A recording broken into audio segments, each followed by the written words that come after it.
What up, guys? So recently I got a request for a takedown, and so I figured I would show you guys a super safe takedown that I've used in a competition, several competitions. I think one was a fight to win, and I'll show you guys how to set it up. Again, it's super safe. We're going to be working off of a front headlock today, and you will not be required to drop down to your knee. So if any of you guys don't feel comfortable dropping to your knee, or sometimes it bangs up your knees a little bit and it's not a position you like to do, then you don't need to do that. So let's jump into the takedown.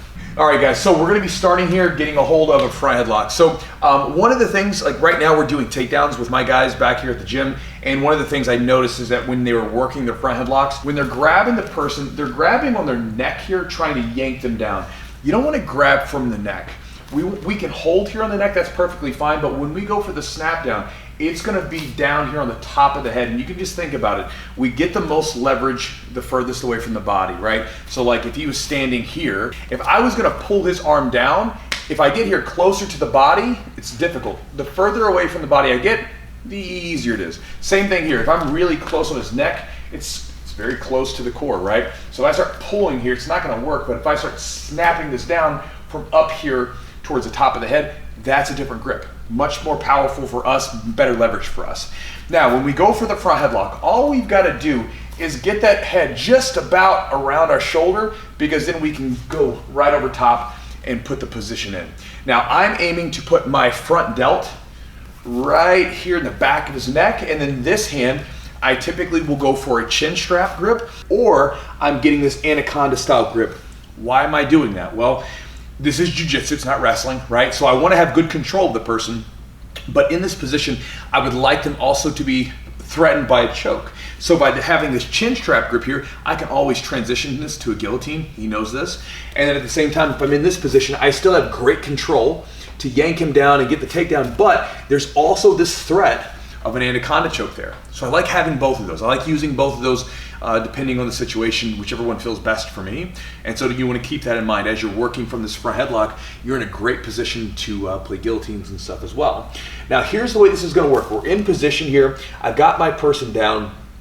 I can begin to yank them around, everything else, but when I'm ready to go for this double leg, okay, what I'm going to do is I'm going to snap him down, and as I feel him pulling back, I'm going to pull the head and I'm going to do a post on his arm here, okay? So what I'm trying to do is I'm trying to create an angle for myself. So we're here, he begins to pull away, bang, step in, here.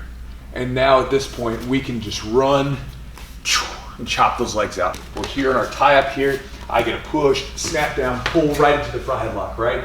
I start yanking this guy around, everything else. He begins to pull away. I am going to pull to the side. I'm literally pulling his chin to the side, or if it was an anaconda, I would let go and pop. Now again, this post is right here. We're stepping in to close that gap, and this hand immediately comes in. We grab the knees. And then from here, we're gonna finish this takedown. All right, guys, so on the finish there, right? So we created the setup, boom, we're stepping inside here. Again, I didn't have to drop to my knees. I'm gonna begin to pull this leg up, and I'm gonna begin to run to the side. So what this is gonna look like, let's say if I'm just walking, he'll hop, right? But when I'm ready to go, I take a big, hard step on this outside of his and chop and take him down. This is one of my favorite ways to finish double legs in jiu-jitsu. Why? Because I've gotten side control. I don't want to drive straight on him because then I'll end up side guard, or I'm more susceptible to guillotines. But by going to the side here, I've now got side control. I'm in a great position as opposed to if I was to shoot into this, boom, and then just drive straight into him here. Even if I got here, this isn't a good position in jiu-jitsu. I mean, maybe I got 2 points, but when you think about it, let's say this guy had a really good guard game. Everyone's been submitted from the guard at some point, right? If this person's really good from this position, now I'm in the defensive spot, and this is difficult. So I like to try to run that angle if I can get it. So again, guys, moving around, snap down, boom, right into the front headlock or the anaconda. Yanking this dude around. When I feel him pulling away from me, step out to the side, drop here. And again, notice my leg is going right between his. And then from here, we are driving to the side here, and we've got our position. And again, in the match with that I had the fight to win. Nice, Chewy! actually turned the thing around because we were actually going outside of bounds. I could see the edge, and so I wanted to cut the angle and come back. And so again, you have great control with the position. You don't have to drop your knee super hard on the mat. And the best part, when I was saying it's safe, let's say that I go for the front headlock and I fail, he just stands back up. Let's say that I go for this step in here, but maybe he turns and counters me.